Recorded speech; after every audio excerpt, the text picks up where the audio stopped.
Fire drills. We practice because it helps us to know where to go and what to do if we were to have a fire. However, in the moment, there's a fire. There are emotions, fight or flight, possibly roadblocks to plan, and actually, fire is very different than a drill. Think of the patch training, all of the things like a fire drill. It's not going to be the same, but it will help us go through all of the emotions so when its time comes, we can be more calm in the moment as we begin to navigate. Hey everybody, welcome back to the I Believe podcast. Today we are joined once again by Tara Ruckman, who is an ocular melanoma patient as well as a stage 4 melanoma survivor. And she has a really interesting way to just talk to you guys about how can you prepare for enucleation. So Tara, I'm just going to pass it right over to you so you can talk to us about what should you do if you're prepping for enucleation surgery. Thank you for having me again today. I'm so excited to be here. This is just something that I put together. I am mentoring patients from Ohio State. If you didn't learn that in the last episode, you can always go back and listen. This episode, we're going to be diving deeper into what I did to prepare for the enucleation. So I put together this little bit of information and just keeping in mind that, we're all individuals here. So what I might do might not be what you do because you may have different needs, but you can, even if you take one idea away from today to say, yes, that idea works for me, then we're winning somewhere, right? So we're going to throw out a lot of things that I did, but the goal is to be able to take one thing away today if you are preparing for enucleation to be able to support you in that process. So we'll jump right in. I'm so excited for this. I wish something like this had existed when I had enucleation surgery.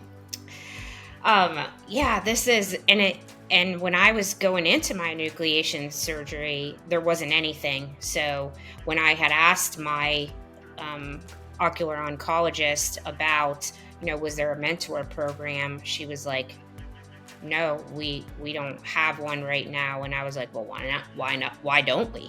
Why don't we have one? So it was a couple weeks after the enucleation where a social worker picked up the phone and gave me a call and was like, we have a patient that is going to be scheduled for enucleation, and we wanted to see if it was okay that we reach out and give her your information to be able to contact you. So that's when I started putting all these things together. I already had tons of notes in my phone, right? I wake up, I have like 260 notes in my phone of where I journal or write things down of the things that I'm doing throughout this whole process.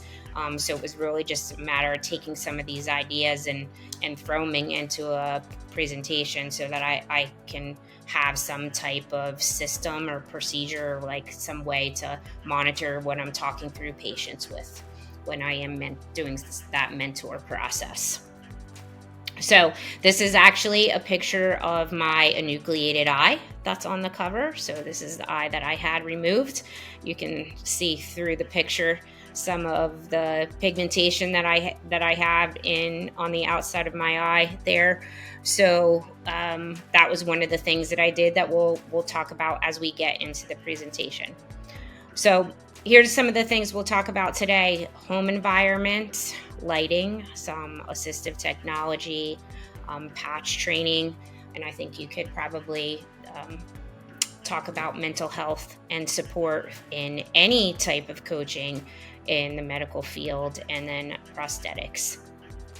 But first, this is at your request. I had to throw this in there, even though it's not part of my presentation for others. You said, I'd love to see the graphs in our last episode. Yes, so this is a graph. When I started having floaters that I started tracking. And if you can see, there's a thin red line, straight line that's going upwards, and a thin blue line, and those are trend lines that I added so that you can see the trends. The duration of the floaters is how many minutes it was happening throughout the day. And the blue line, the frequency of the floaters, is like the amount of incidents. So like if it was one, it happened, just when I woke up and didn't happen the rest of the day. And maybe it happened for 6 or 7 minutes. And then maybe it happened 4 times a day, which then lasted a span of over 25 minutes. So this is what I was tracking and this in this November time frame. Over here is when I first talked to my doctors about it, and they said it was nothing to worry about, and this is how often it was happening. And then you'll see that gradual increase along this line of how many minutes of my day that it was happening and how often it was happening. So this was my data that I was tracking on my own to say, okay, there is something going on here. Like I know that you're saying that right now, that this is not something that we are concerned about, but look at this data. This is what I've been doing on my own to track myself to see that there's something happening here. So anyway, I know that's off topic, and that wasn't part of the preparing, because at this point enucleation wasn't even in my mind. I didn't even know that I had cancer at this point. So this was the preview to the cancer, and this is what led me to kind of push forward and keep pushing my doctors to know that something was going on. Well, and if you are wondering and want to listen to Tara's story in depth, where she talks about this and talks about how she started tracking and her journey to being diagnosed, you can actually head to the I Believe podcast and you can find her story there. It's one of the more recent episodes. It's only about a month or two behind this one, just for reference, but we will link it in the show notes of this episode as well. All right, so let's get started. So home environment. So this is one of the things I always ask the questions, right? I don't say like this is what you need to do, but asking these thought-provoking questions to the patients that I'm mentoring, or thinking about these things in my own mind of the things that I needed to do in my house. Do your stairs have a handrail or have some type of rail for you doing the steps? Is there something there that you can hold on to, whether maybe it's a rail, maybe it's a wall, but thinking about those steps in those first days. Can you add anything non-stick grip or neon tape to your stairs? So I did both. So I actually ordered this tape from Amazon that had non-stick on it, and then also had a neon strip down the middle. So in the evening time, when the lights were out, if I was walking around the house and I was going up and down the stairs, I had this non-stick slip resistant strip on the steps with this neon tape to provide me a better visual. One of the things where we walked around the house, my husband, me, my kids, and we looked at, are the pathways clear inside and outside of the house of tripping hazards? So one of the things was dog toys in my living room, actually. So I have a puppy, and actually we started to train my dog. My daughter is in animal management. We started to train my dog to put their own toys away in their bucket. That would have been a tripping hazard for me, in my blind side. Just thinking about, are there things that stick out around corners or around couches or around your bed, places that are high traffic areas that could cause you to trip that you might not see unless, your focus is in a different area. Dark doorways at night. I know one of the things that I had read about or listened to on the podcast is you might have some bruises on your side, on your shoulder from bumping into the walls. So one of the things I did is I ordered some glow strip right in all my doorways, and it was eye level. It was actually from around the top of my head to probably mid-arm length, where I'd put a strip through all my doorways. So walking in and out of the doorways in the evening times, I had this glow strip. Even during the days, it's just a marker, that visual marker of where those doorways are, just kind of like your hazard zone, right? To help you. And that doesn't, let me preface with this, that doesn't prevent you from sometimes bumping the wall, but it's helpful in that if you're doing it in the evening time and it's dark and there's less light for you, some of those things that can help you in those initial stages when your body is adjusting to monocular vision. Are your end tables on your unaffected eye side? So you think of going to reach for a cup, initially after your surgery, turning your eyes, you get some pain there.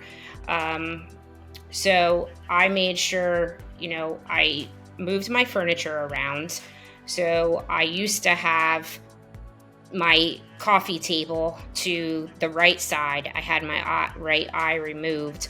I switched my furniture around and put my coffee table to my left side. So when I was reaching for the glass or a cup, if I'm sitting and watching TV, or if I put my computer there, I'm there working at night. When I'm reaching for something, I have it on my sighted side.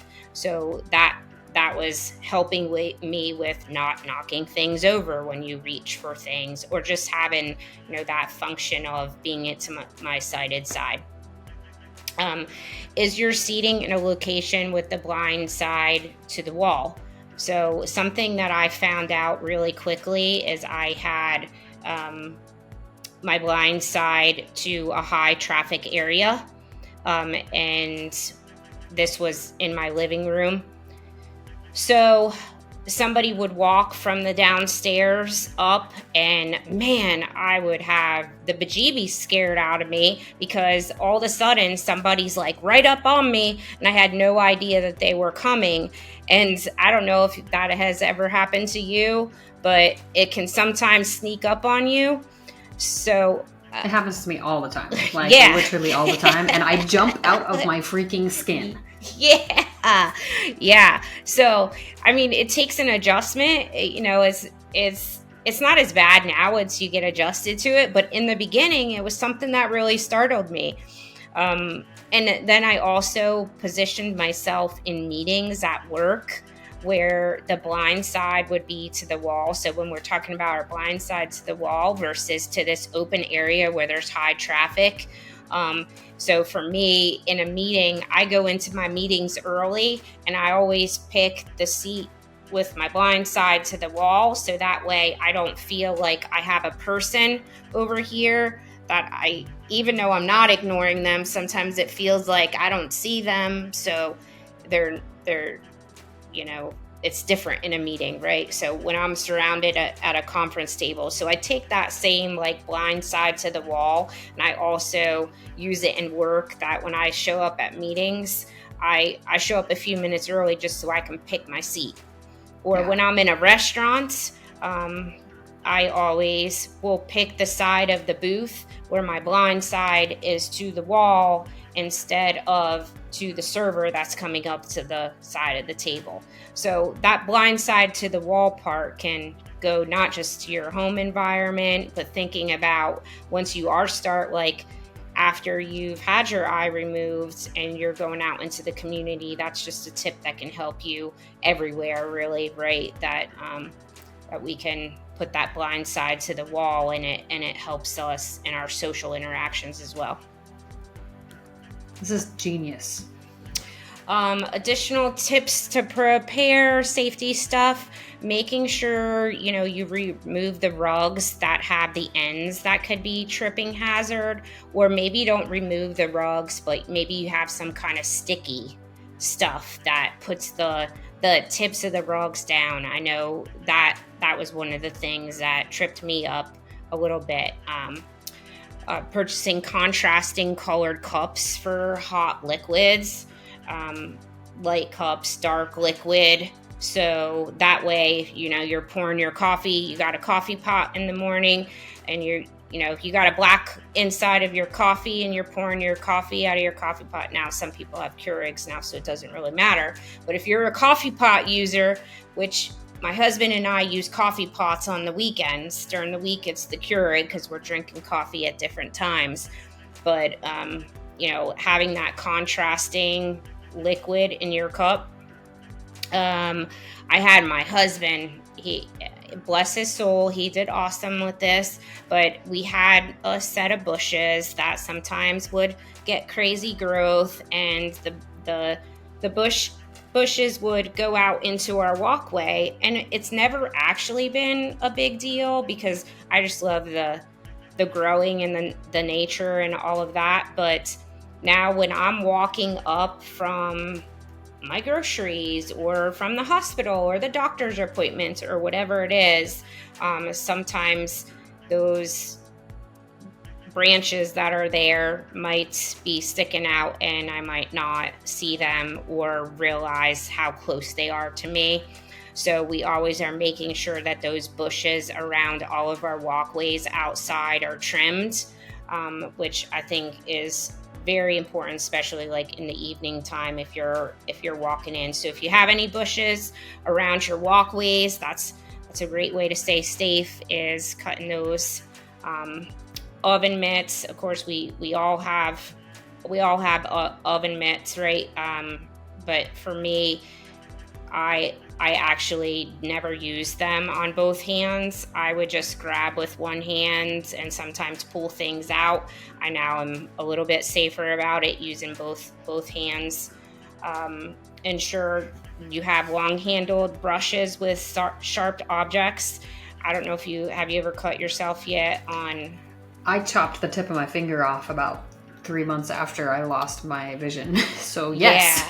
Yeah. So I have this potato slicer, and you like do one of these grates on the potato slicer. One. That's what I did. That's what I did with my finger. Oh, right, the top of my finger slice right off, blood everywhere. I mean, it was terrible. So like, not just the knives, but ensuring you have, you're using, my husband's like, you're never cutting vegetables again.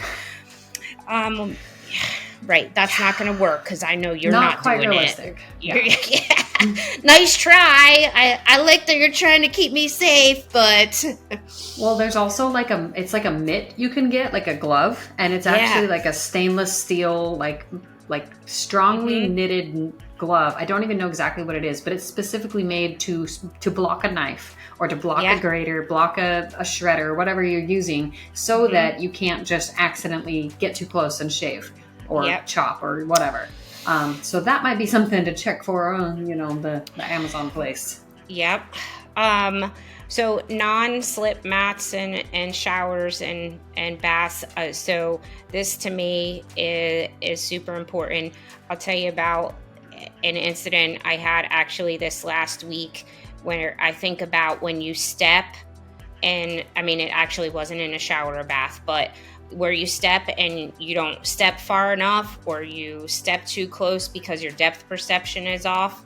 So we have a boat, and this past week, or maybe a week and a half ago, I went to step from the boat to the dock, and I thought it was closer than it was, and I missed the dock.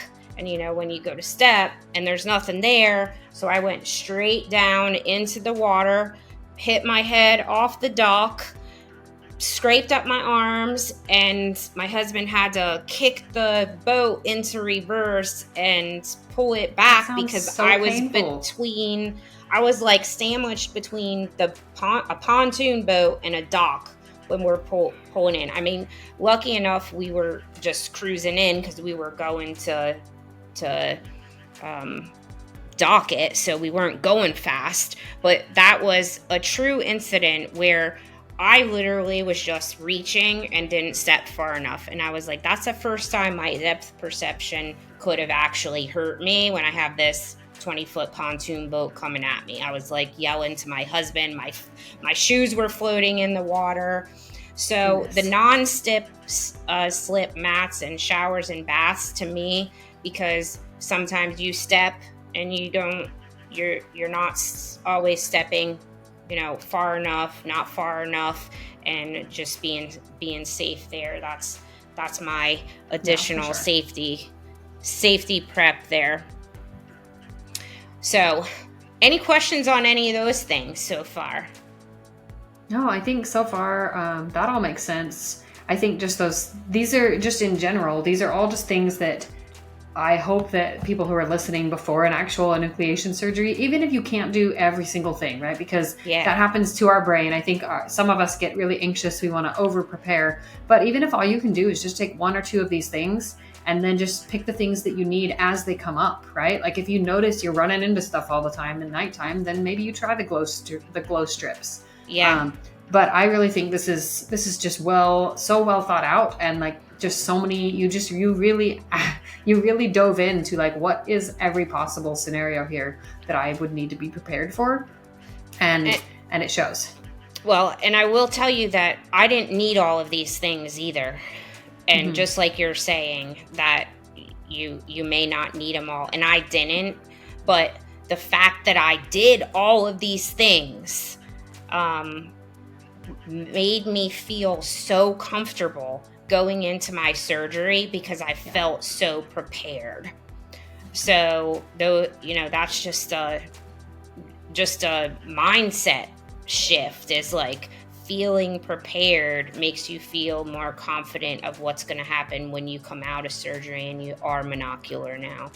So take it as it is. You can do a couple and that can help you be prepared. And then you can refer back to this list and you could say, okay, I know we'll probably attach this to the podcast notes, right? For people to be able to refer to, hey, I am having struggles with bumping into walls. What are some of the things I could do, going back to that list, to help me out? Yeah, this is absolutely a resource we can make available to people. All right, so informally assessing your house in areas that may need additional lighting.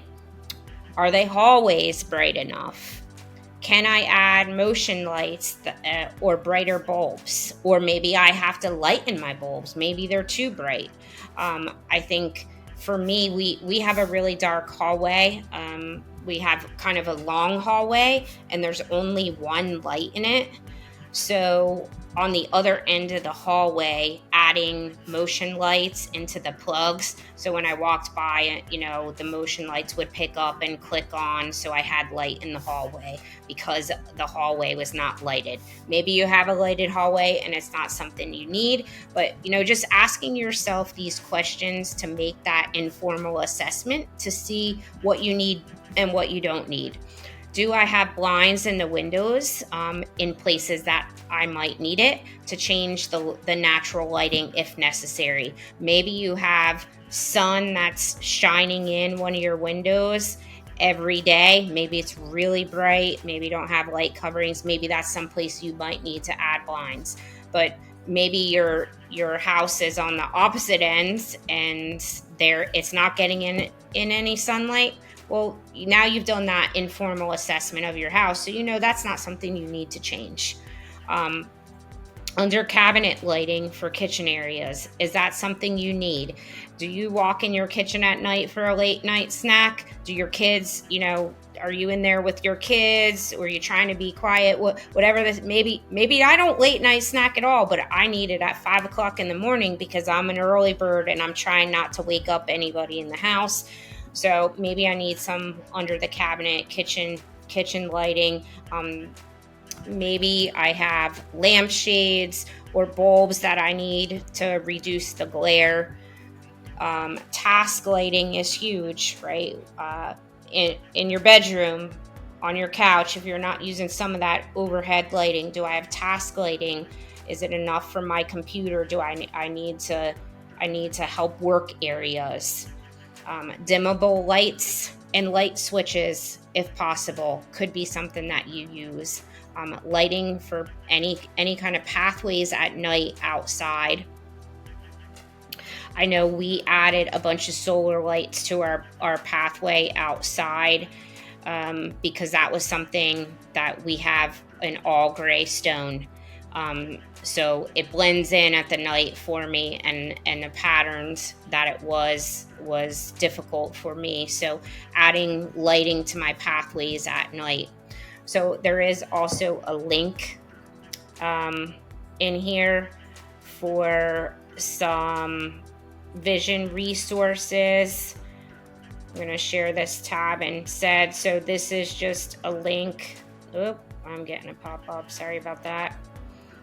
Lighting, clocks, eye charts, assistive, blue light protection. So this is just some of the things that you can see here, that there's all kinds of different vision aids here, blind or low vision devices for independent living. So that's just a resource that was linked there. Well, that is incredible. Like, that's such an exhaustive list. Like, how neat that there are so many resources available. Yeah, and I actually got on there, and the thing that I ordered off there would actually set on my coffee cup. So I have my coffee cup in the morning. When I am using my coffee pot, I stick my gadget. I actually don't know what it's called, to be honest with you. I got it off of this because it's super helpful. So I stick it on the edge of my cup. So when I'm pouring my coffee in there, when it gets to the top or close to the top, it starts to beep. So I know to stop pouring.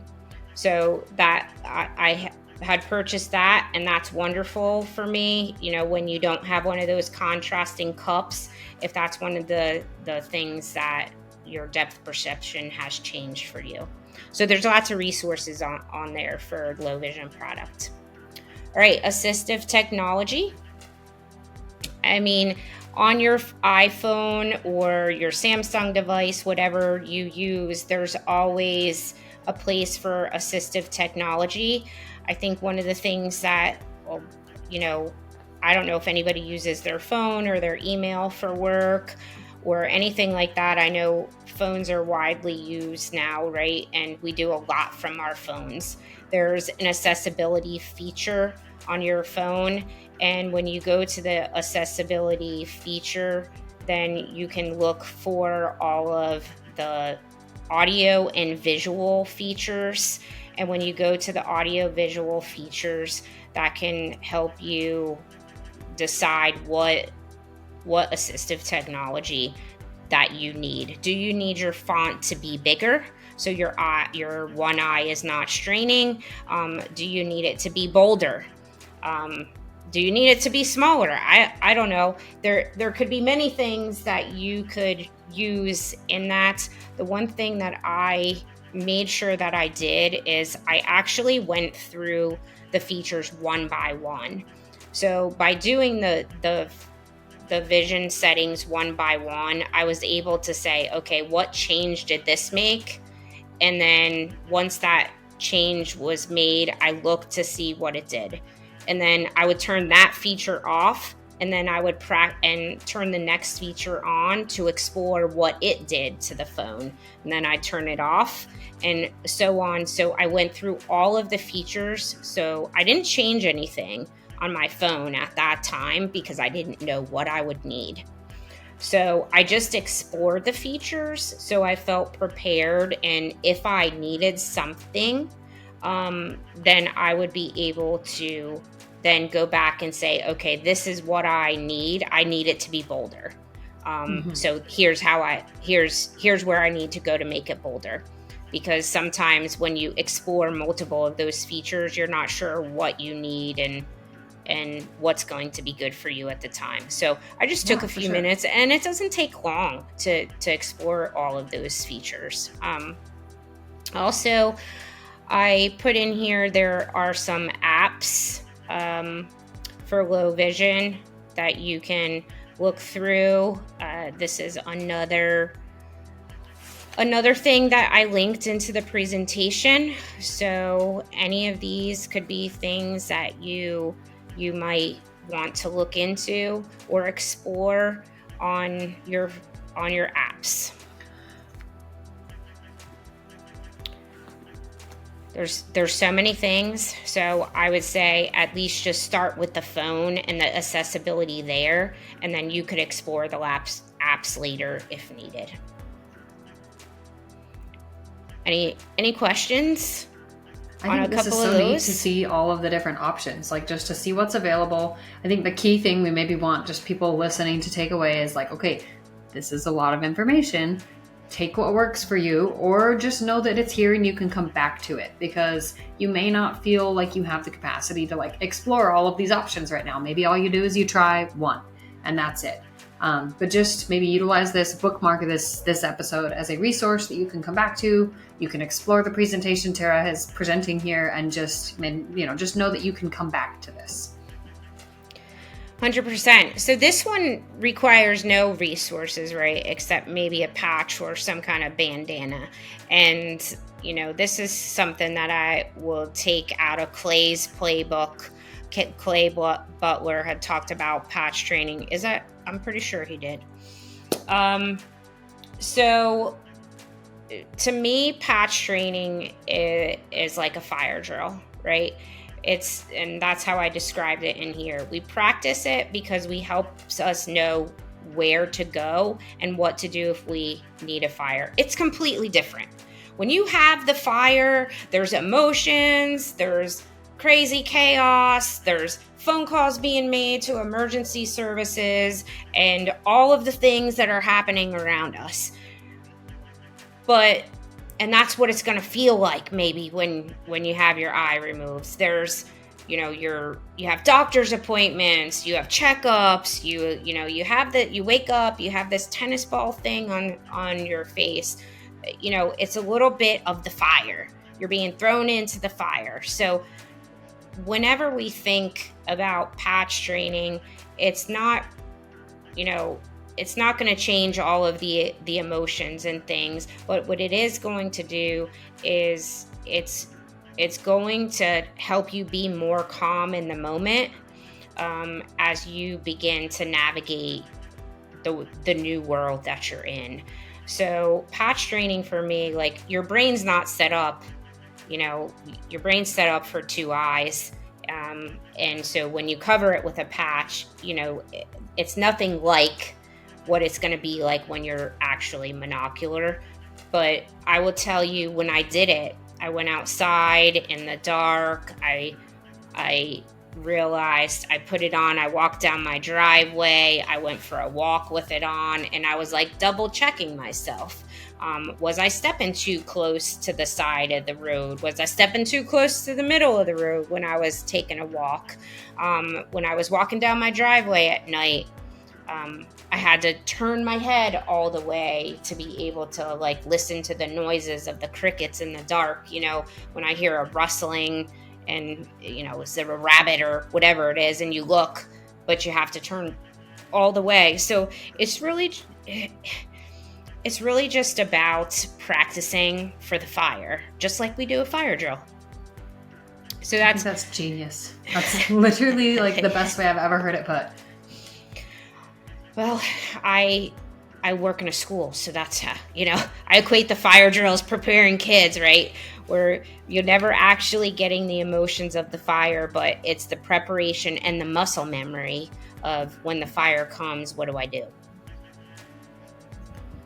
So patch training is another one of those.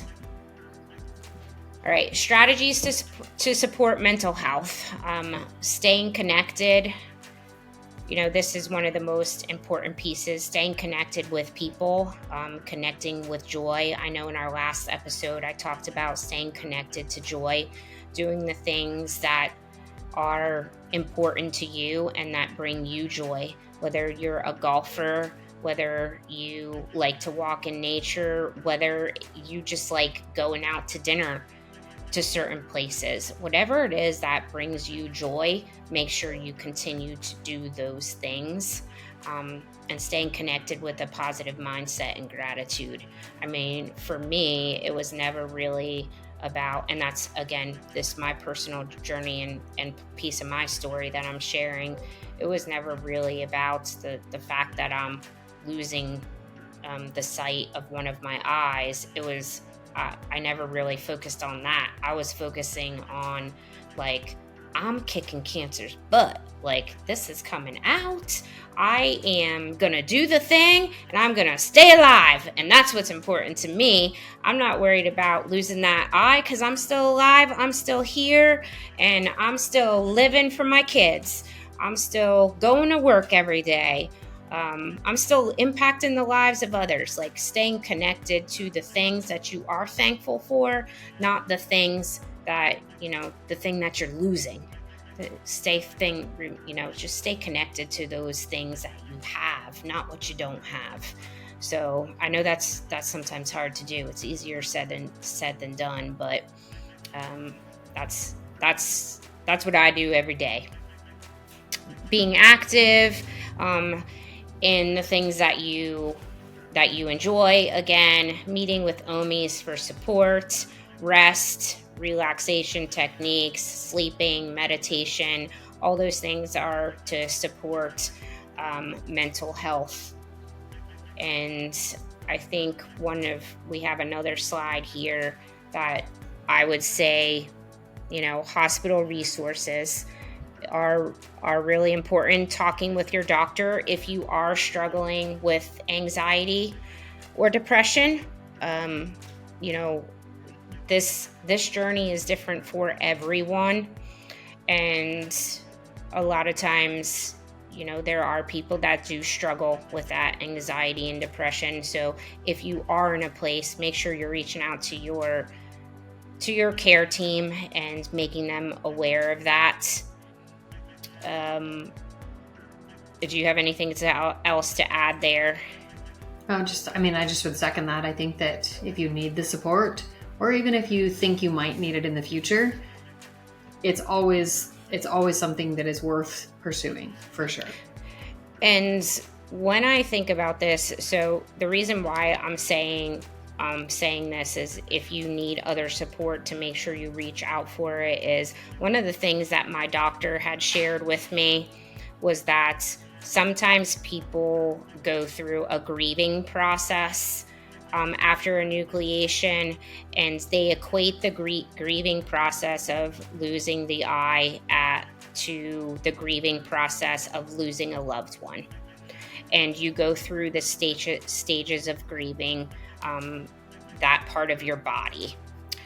I personally never had that and never went through that grieving process and never experienced anything like that, because I do believe it's partly because I worked so hard in the preparation area and I was very comfortable with all of the things that I was dealing with, and I never had that anxiety or depression or any of those things that I needed support with. But it's okay if you do. It's normal if you do. There's nothing to be ashamed of if you do need that support. So keeping that in mind is that if you do need that support, please, please, please reach out and stay connected to the community, stay connected to your health team, because the mental health piece is so important. And if you do go through that grieving process, there are people there to support you in that. Absolutely. The last thing to talk about is the prosthetic. Ensuring that you study the process so you know what to expect. Research your ocularist so you feel comfortable with them. I think that is one of the things that was really important to me. We did talk about this a little bit in our first episode, is making the decision of whether you want to have a fun eye or you want to have your, along with your look-alike eye. I did a photo shoot of both my eyes together from multiple angles. I did a photo shoot with just the eye so I could have it to remember. Those are things that I did for me to have a memory of. So those are just little tips, but the prosthetic is definitely part of the healing process, right? Because now we're weeks after surgery and we're probably ready to see what we're going to look like moving forward. Well, feeling like we're whole again because we have a prosthetic. So whatever your personal preference is, if it is an empowerment eye, studying the person where you want to get that empowerment eye or fun eye from. Maybe it is the lab that's local to you. Maybe it's not. So this part is like the last piece to the puzzle after you have your eye. It's almost like closure, right? It's like that closing piece of I've made it through the process. I survived it. I'm moving on because I got my prosthetic. So that's really important to be able to make this your own and do whatever suits your needs. I have a question. Yeah. Yeah. So on this piece of, right, adjusting to having your own prosthesis, having it made in the way that it makes sense to you, be it a lookalike or an empowering eye that is kind of more fun and cool. I am curious, do you think that of the people that you've met and mentored, that having some level of personalization, whether it's like a tiny tattoo on like the lookalike eye is what I've seen a lot of, or having something that is a glitter eye or, just done intentionally different. Do you think that the mental health of the patients that you've seen go through enucleation and choose to do that is better or the same or, just not as good? Have you noticed the difference in the patients you've mentored? I would say their confidence level and feeling comfortable with their prosthetic is impacted at least by 10, right? If they're feeling confident with the way that their prosthetic looks, that is impacting their mental health tenfold. Yeah, absolutely. I mean, there's nothing like looking at yourself in the mirror and not feeling comfortable with the way that you look at yourself or you look at your eye, or if you feel like you're looking in the mirror and you're reminded every day of this negative piece where you're not comfortable, that can be long-term trauma, So when I look in the mirror at myself and I look at my empowerment eye, I'm excited because I am staying true to myself and being who I am by, shaping myself with the type of eye that I'm wearing every day. And I think that goes for, I shouldn't say the word think because that's a guess. I know that I have been told that it is very empowering to have that confidence in yourself when you get your prosthetic and you feel comfortable with it. I did meet, so actually I came across a person that she actually does my hair now. So she has a prosthetic eye. She's monocular. She's from the community, and I found her. She's about a 45-minute drive, so I drive there to get my hair done because I'm supporting my monocular friends. But I go to her, and she told me about an experience. She actually went to a lab that I had been referred to that I chose not to go to. And she had a very uncomfortable experience at the lab. And she was not comfortable with her prosthetic eye. And she, in the long term, ended up going somewhere else to get a new prosthetic eye. And in that time where she went to somebody else, it made a world of difference for her, because now she felt much more comfortable with herself and her eye when she looked in the mirror. So that is just one specific example that I have of, I know how much it impacted her not to have a prosthetic that she was comfortable in. Oh, that's so impactful. And it makes a night and day difference, right? To have the opposite experience and be able to share that, like for you to have had a good experience with your ocularist and to then be able to refer people you mentor locally to that ocularist based on that experience feels so good. Just knowing from referring people myself, I would bet that it feels so good for you too. Yeah, it does. So absolutely. all of this in summary to say is you can do all of these things. You can do one, you can do none. This is your journey and you need to make it what you want it to be. These are all just tips, from myself that has gone through the process. I know many other people have been through this process and probably have even additional things to share. So make sure that you're hopping on these podcasts because, like I said, I listened to over 40 of them.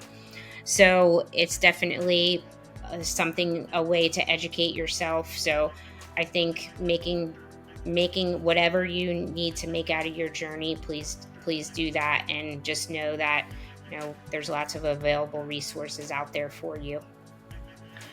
Well, Tara, this has been fantastic. Do you have a minute that we could just give you a couple questions? Sure. Okay, so my first question is, as far as ocular melanoma specifically goes, were there any support groups that you utilized? You mentioned support groups and kind of reaching out to your community. Did you specifically reach out to just local people as you found them, or did you also find some online community? So I went to OMI Tuesday nights with Enucleation, and then I got into some Facebook groups.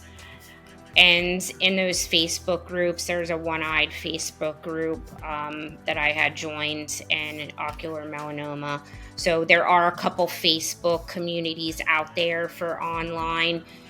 Those are, ones that I had shared. Clay was in one of them. There's multiple out there to choose from. I don't know the names of all of them because there are multiple, but I joined a couple of those to stay connected to the community. So I think, and then again, Ohio State, now I'm mentoring with them. So that's a whole nother community through my local area. So making sure you reach out to the hospitals and seeing if they have anything that they already have in place. You have a Cure site, and then you have lots of kind of social communities on social media. So good. Okay. This is something that I didn't even really fully think about, and I don't know if this is even something you've thought about, but insurance and prosthetic eyes. Have you ever talked to the people you mentor about anything that you needed to do ahead of time to prep for trying to get insurance to cover your eye? Or have you just found that it, was your experience that you just had to pay cash for it? So I actually didn't have to pay cash for it. So insurance for me, I actually did some of my own research, and that's a great question because I've never actually had anybody ask me that question. I was told by my ocular oncologist that I would probably have to pay part out of my pocket and then get reimbursed for some of it. But I reached out as soon as I had my enucleation scheduled, and I chose my ocularist. I reached out to my ocularist right away, and I got on to the calendar for scheduling, and I worked with their team, and they already sent pre-authorization from the ocularist to my insurance company. So it was rolling before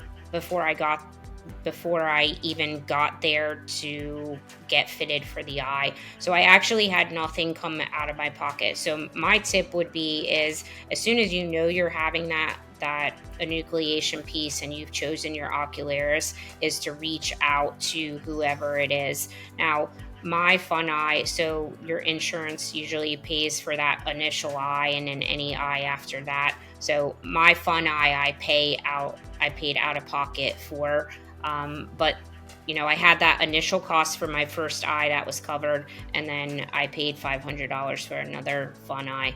But according to some of the other things that other people pay out of pocket, I didn't feel like it was that bad, but it was something that my family and I had planned for going in. We actually planned because my ocular oncologist told me that I would probably have to pay out of pocket and being reimbursed. So when I didn't, I was like, ooh, this is like a party. Like, I'm excited. But I would definitely, that tip would be, as soon as you find out, get paperwork going, get on the schedule, get scheduled, talk to their medical claim people and their insurance people to get that ball rolling as soon as you can. So that maybe way will hopefully reduce the amount you have coming out of your pocket.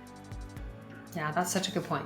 Okay, I think this is probably my last question, and then we'll wrap it up and let people just get back to their days. But I am wondering, when you had your eye enucleated, usually what happens after that is you have a conformer, right? So that's that like bubble eye that they put that temporary piece in that holds the socket open. Did you have the same size conformer the whole time? Or did you see your ocularist and find that it was better fitted after you saw your ocularist before you even had the eye made? So I had my conformer made, and then my ocular oncologist actually offered me to say, do you want a painted conformer? So she came in and she was like, here are the colors that we have to choose from for your painted conformer.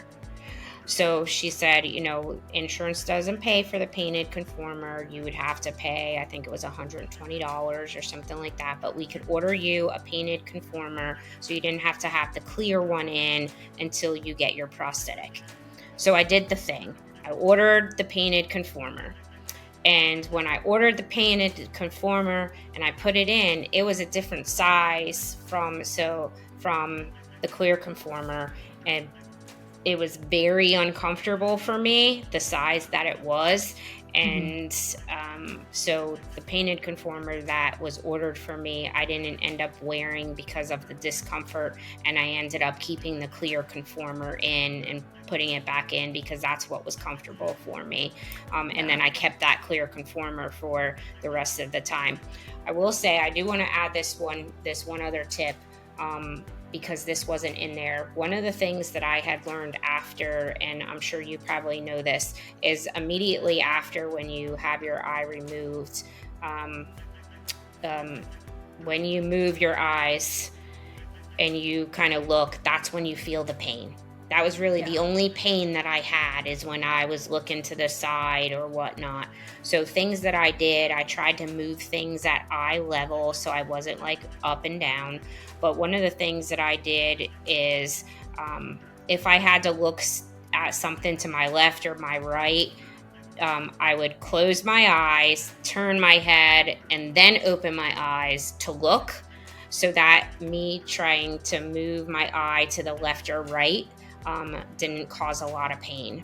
So in the first couple of days, that strategy of closing your eye, turning your head, opening and looking, and I know that seems kind of difficult to I have to do that all the time. So that would be my biggest tip of like, when you come out of surgery, I wasn't prepared.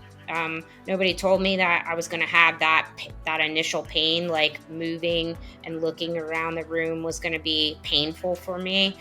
So that was one of the things I would maybe practice, because it's not natural to close your eyes and turn your head and open your eyes to look. The natural thing is, I'm just going to look to the side, or I'm going to look, I'm going to look to the left, I'm going to look to the right, I'm going to look down.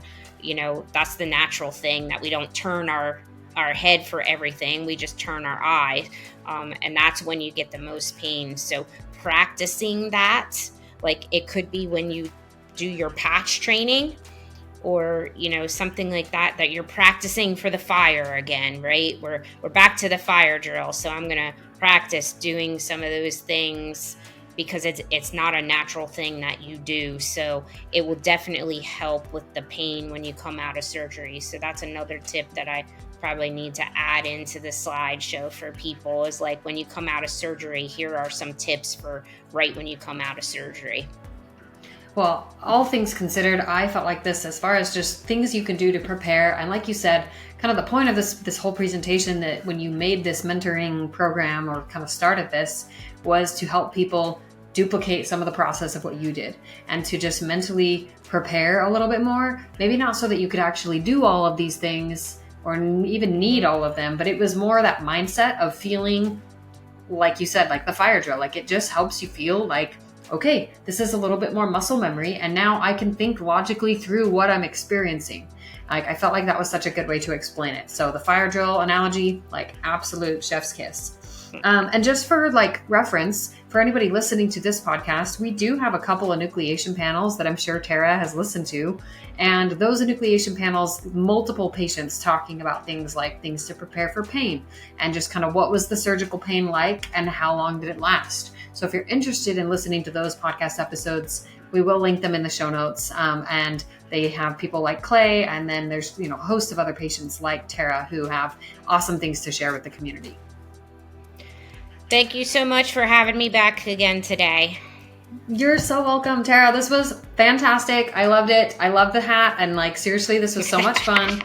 It's such a style. As we wrap it up, you guys, I just want to thank you again, our listeners, for being here, for tuning in to the I Believe podcast. If you wanted to catch those Zoom nights, we do have those Tuesday nights, 7 p.m. Eastern time. You can find the link on social media on our Facebook page, @ACureInsight, or Instagram, @ACureInsight. And as always, if you'd like to join the newsletter, stay in the know with anything going on, you just make sure to head to ACureInsight.org and hit the button at the top that says join the newsletter. We'll see you guys next time. Thanks for tuning in.